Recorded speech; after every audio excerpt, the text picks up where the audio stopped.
ऐसा कहते हैं कि सच्चा मित्र जिंदगी की सबसे बड़ी पूंजी है। लेकिन लोग परेशान रहते हैं कि सच्चा मित्र आखिर है कहाँ, हमें मिलता क्यों नहीं, और हम कहाँ ढूंढे उसे जाकर, और कैसे ही पता चले कि ये हमारा सच्चा मित्र हो सकता है। आइए इसके लिए एक सुंदर सी अच्छी सी कहानी सुनते हैं। एक राजा थे, वो बड़े परेशान थे।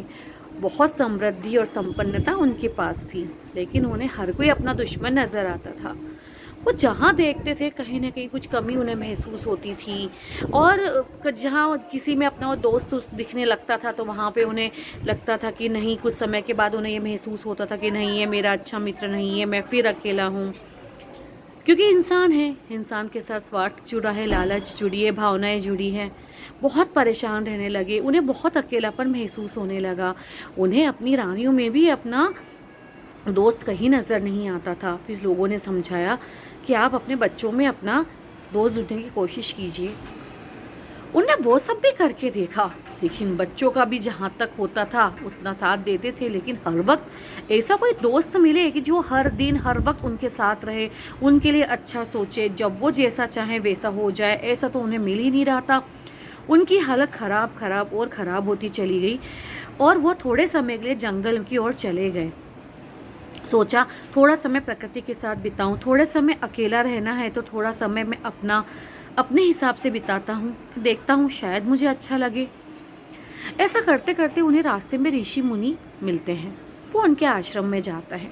उनका आश्रम बहुत ही खुली जगह पे होता है, जहाँ पे नदी बह रही होती है, पेड़ पौधे, पशु पक्षी, पहाड़, बहुत सुंदर दृश्य होता है। वो वहाँ रहते हैं, और वहाँ पे जाके वो साधु से पूछते हैं कि महात्मा, मुझे यहाँ पे कुछ समय शरण मिल सकती है।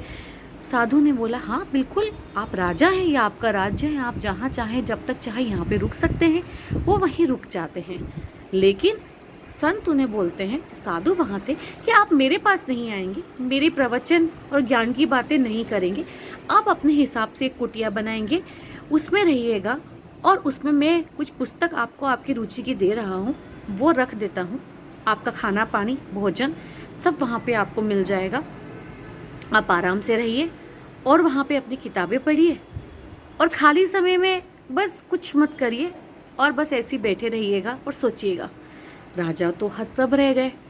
ये कैसा है, ये कैसे मैं करूँगा, मुझे तो शान और शौकत की आदत है, मेरे आसपास नौकर चाकर रहे, हमेशा भीड़ रहे, मुझे इसकी आदत है। बस संत बहुत महान, बड़े पहुँचे हुए महान थे, तो राजा ने सहर्ष उनकी बात स्वीकार कर ली और एक कुटिया में वो रहने लगी।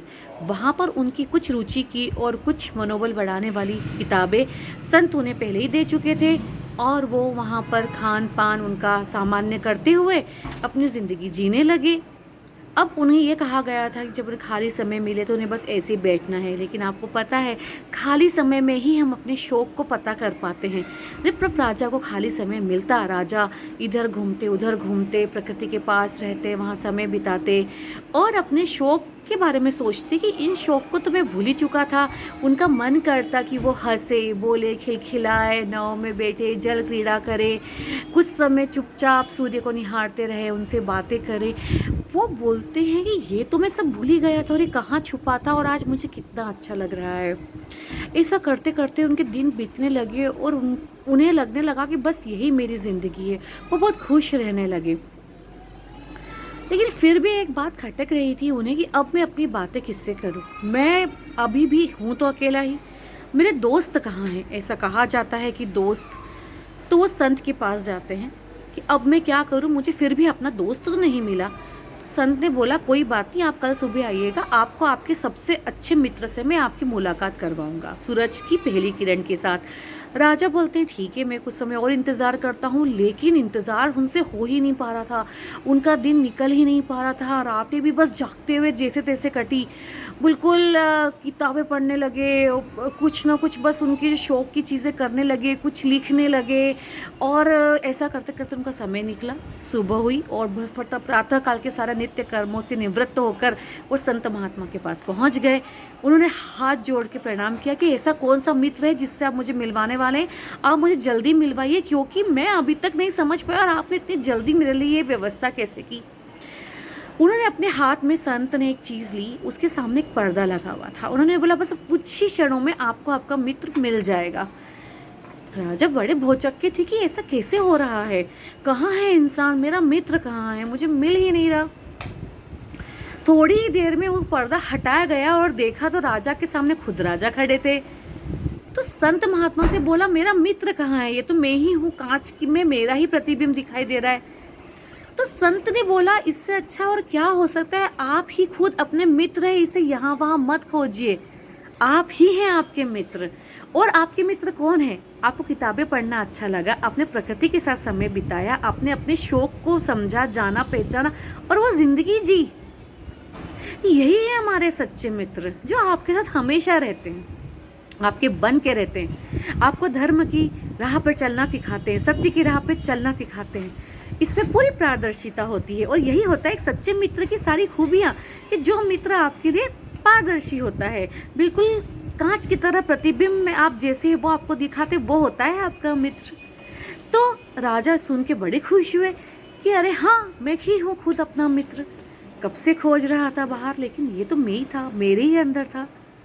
फिर राजा बड़े खुश हुए, बहुत मुस्कुराए और वहाँ से चल दिए कि अब मुझे किसी की आवश्यकता नहीं, मैं ही हूँ अपना मित्र। पहले मैं सारी बातें खुद से करूँगा, अपने शौक को जिंदा रखूँगा, कुछ समय प्रकृति के साथ ऐसे ही मुस्कुराते हुए फ्री बिताऊँगा, प्रकृति के लिए कुछ करूँगा, वो प्राणियों के साथ समय बिताऊँगा और फिर अच्छी अच्छी ज्ञानवर्धक किताबें, मनोबल बढ़ाने वाली किताबें, जोश में भर देने वाली किताबें, मन को शांत रखने वाली किताबें। यानी एक दोस्त क्या कर सकता है, वही किताबें प्रकृति कर जाती है और हम खुद अपने आप के लिए कर जाते हैं। क्योंकि अगर हम अपने खुद के मित्र हैं तो हम कभी खुद का गलत नहीं होने देंगे, है ना। हम खुद अपना खुद का गलत नहीं होने देंगे और हम हमेशा हमारे प्रतिबिंब को देखकर अपने आप को समझा सकते हैं, एक दूसरे को साथ दे सकते हैं और हमें हमारी ज़िंदगी बहुत खुशनुमा, हमेशा एक मित्र के साथ, एक परछाई के साथ जो हमारे साथ रहे, वही हमारा मित्र है। खुद पहले अपने मित्र बनिए, अपनी मित्रता को प्रकृति में खोजिए, अपनी मित्रता को अच्छी किताबों में ढूंढिए, अपनी मित्रता को अपने शौक में ज़िंदा रखिए। और हाँ, आपके अंदर एक बच्चा छुपा है, उसे कभी मत भूलिए, अपने बच्चे को फिर से उठाइए, उसके साथ मस्ती करिए, देखिए कितनी होती है खूबसूरत ज़िंदगी। मित्रता दिवस की आपको फिर से हार्दिक बहुत सारे शुभकामनाएं। जय हिंद, वंदे मातरम।